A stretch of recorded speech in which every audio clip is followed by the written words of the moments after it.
Shalom. Selamat malam. Apa kabar Bapak Ibu Saudara-saudara?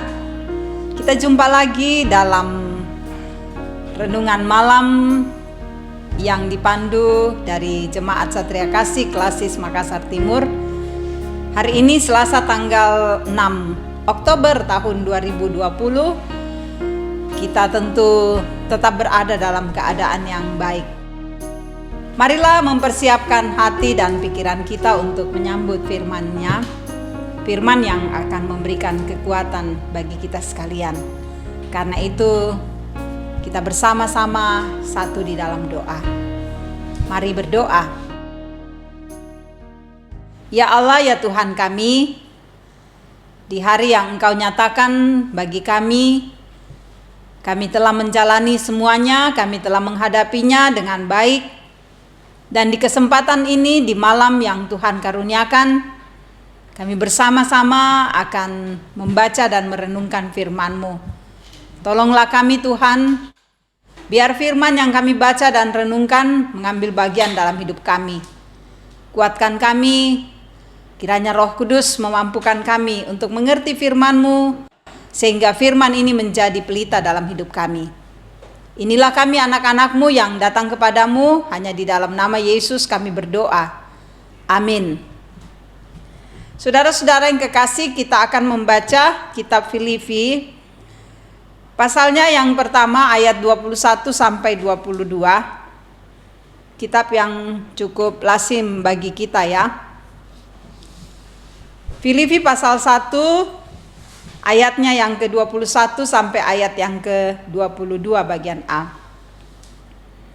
Karena bagiku hidup adalah Kristus dan mati adalah keuntungan. Tetapi jika aku harus hidup di dunia ini, itu berarti bagiku bekerja memberi buah. Demikian pembacaan kita yang boleh kita baca dan kita dengarkan di kesempatan yang indah ini. Saudara, saya mengambil tema hidup untuk berbuah. Hidup untuk berbuah. Saudara, hidup di dunia ini tidak mudah. Apalagi di masa kini di mana kita berada dalam suasana pandemik. Ada virus COVID-19 di sekitar kehidupan kita. Rasanya hidup kita begitu sulit, mengerikan, dan banyak orang merasa sangat berat menjalani kehidupan di masa pandemik.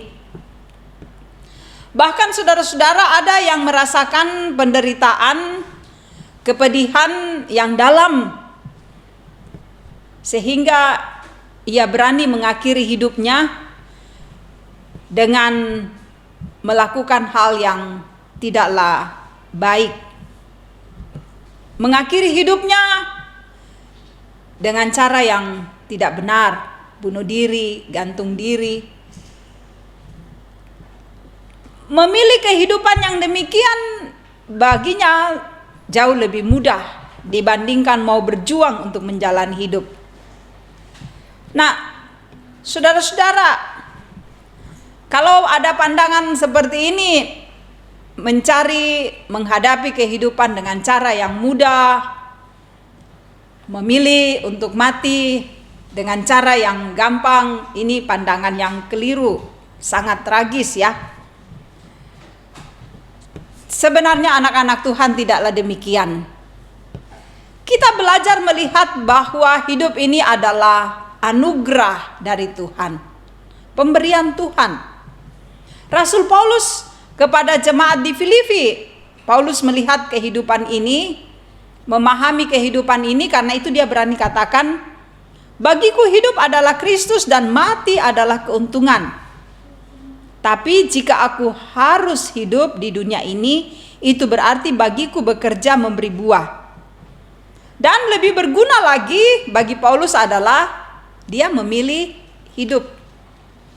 Memilih hidup. Dia tahu dia akan mati, tetapi dia memilih hidup. Saudara-saudara, bagi Paulus dalam menghadapi kehidupan ini, yang utama adalah dia harus memberitakan Injil, menjadi saksi Kristus, dan itulah yang menjadi tujuan hidup Paulus. Luar biasa, bukan? Memberitakan Injil, menjadi saksi dari apa yang ia tahu tentang Kristus. Sebab itu Paulus berani berjuang. Apa perjuangan Paulus? Dengan sekuat tenaga dia berani memberitakan Injil, tidak mengenal lelah. Dia terus menyampaikan kabar sukacita, bahkan nyawanya pun menjadi taruhan baginya. Bagi Paulus memberitakan Injil sekalipun harus dilempar, harus mengalami penyiksaan, harus dipenjara, sekalipun dia harus berhadapan dengan kondisi alam yang tidak baik, di mana dia berada di kapal dan kemudian kapalnya mengalami goncangan, lalu terhempas di pulau yang tidak berpenghuni. Sekalipun dia mengalami kesusahan, bagi Paulus tidak menjadi rintangan untuk memberitakan kabar sukacita, karena hidupnya ia percaya hidup adalah anugerah Tuhan. Sungguh luar biasa. Hidup Paulus begitu efektif bagi Allah. Ini karena dia memiliki tujuan hidup yang sangat jelas. Di mata Paulus, saudara-saudara yang kekasih, mati dan hidup bukanlah hal yang terpenting. Tetapi bagaimana Paulus melakukan kehendak Bapa, yaitu menyatakan kemuliaan Allah selama dia hidup, itu adalah hal yang paling penting. Ini yang dibuatnya. Sehingga hidup Paulus dia jalani dengan terus memberitakan Injil. Dia tidak mau menyia-nyiakan waktunya, kehidupannya, kesempatan yang Tuhan berikan dengan hal yang sia-sia, tetapi dia gunakan dengan baik untuk kemuliaan nama Tuhan. Ini luar biasa, saudara-saudara. Nah, pertanyaannya bagaimana dengan kita? Apakah kita sudah menjalani hidup ini dengan benar? Ataukah justru kita menyia-nyiakan hidup yang Tuhan karuniakan kepada kita? Kita menyia-nyiakan anugerah yang terbesar. Ataukah kita memandang hidup ini sangat berguna, sangat berharga? Saudara, tentu masing-masing punya cara untuk memahami dan juga masing-masing punya prinsip. Tapi dari firman Tuhan ini kita belajar bahwa hidup yang Tuhan karuniakan sangat berharga. Hidup ini adalah anugerah Tuhan. Karena itu selama kita menjalani hidup ini, maka harus diisi dengan bekerja, melayani Tuhan, bekerja untuk menghasilkan buah, bekerja untuk memperlihatkan kemuliaan dan keagungan nama Tuhan. Ketika Tuhan memberikan kehidupan, saudara-saudara, bekerjalah dengan tekun, dengan sabar, dengan kuat, dengan kokoh, dengan semangat. Hasilkanlah karya-karya yang baik. Jangan sia-siakan waktu dan kesempatan yang Tuhan berikan. Jangan sampai kita hanya tinggal diam saja, tidak berbuat. Jangan sampai kita hanya tinggal berpangku tangan saja. Ya, tidak akan ada hasilnya. Tapi sepanjang Tuhan berikan kehidupan, selama masih ada nafas hidup, gunakan dengan baik, karena hidup ini sangat berharga di mata Tuhan. Dan karena itu hasilkanlah karya-karya yang indah untuk kemuliaan namanya. Kalau kita sudah memahami inilah tujuan kehidupan yang Tuhan inginkan, bahwa kita menghadapi kehidupan ini karena anugerah Tuhan dan Tuhan ingin kita menggunakannya dengan baik, maka saudara, beban apapun yang kita alami dalam kehidupan kita, kita bisa hadapi.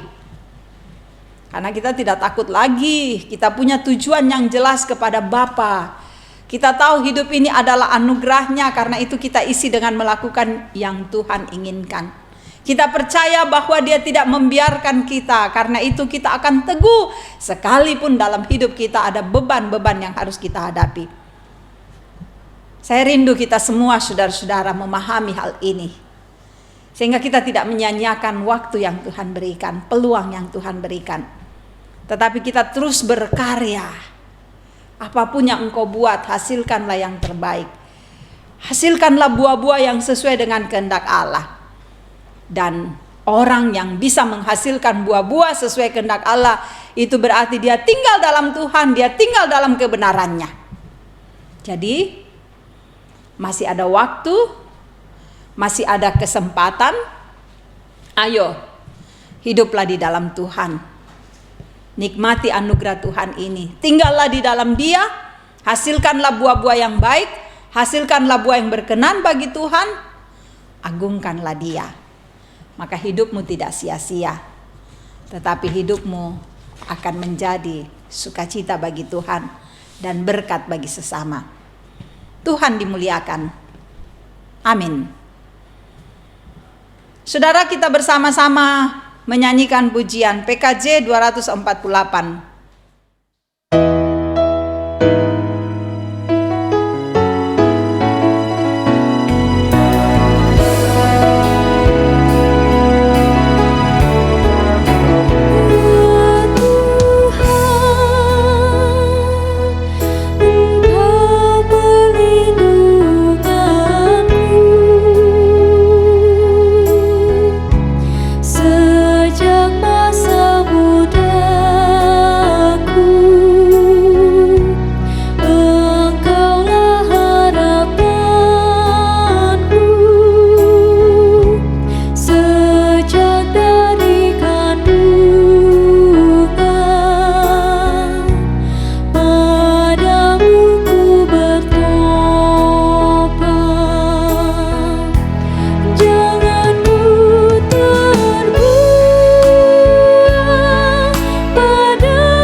Ya, pakailah waktu yang Tuhan berikan, pakailah kehidupanmu untuk berbuah dengan manis. Mari berdoa. Tuhan, Engkau memberikan kehidupan bagi kami. Dalam kehidupan ini kami harus berbuah. Memakai kehidupan ini, melihat Ada anugerah Tuhan dalam kehidupan kami, anugerah yang besar. Dan karena itu biarlah kami mengisinya, berbuah di dalam Kristus. Terima kasih untuk firman-Mu. Malam ini kami berserah diri dalam kuasa Tuhan. Kami mau Tuhan selalu mendampingi kami dan menjaga kami, agar malam ini kami lewati dengan damai sukacita dari Tuhan. Kehidupan kami serahkan dalam kasih-Mu. Rencana-rencana yang kami akan jalani Tuhan berkati. Anak-anak kami, pekerjaan dan usaha kami. Biarlah dalam keluarga kami selalu ada damai sejahtera. Demikian juga dalam kehidupan jemaat-Mu. Semoga kami selalu seia sekata, saling menopang satu dengan yang lain, sehingga dalam kehidupan jemaat-Mu sungguh nama Tuhan dipuji, dimuliakan, diagungkan. Bangsa dan negara kami Tuhan berkati. Tuhan tahu usaha pemerintah kami untuk memutuskan mata rantai penyebaran COVID-19. Tolong mereka Tuhan. Biarlah pemerintah kami terus menegakkan usaha untuk memberikan damai sejahtera bagi masyarakat dan memutuskan mata rantai penyebaran COVID-19. Bahkan kami sebagai masyarakat ajar untuk taat pada pemerintah kami. Oh Bapa, Engkau juga memberkati semua pelayanan kami, memberkati para orang tua, ibu bapak lansia, menopang kami semua agar hidup kami lewati dengan tenang. Terima kasih Tuhan. Seluruh keberadaan kami malam ini kami pertaruhkan hanya di dalam nama anak-Mu Yesus Tuhan dan Juru Selamat kami. Haleluya. Amin. Terima kasih saudara-saudara boleh menyaksikan renungan malam pada hari Selasa ini. Teruslah menantikan renungan malam yang disiarkan langsung dari Jemaat Satria Kasih. Tuhan memberkati. Salam sehat.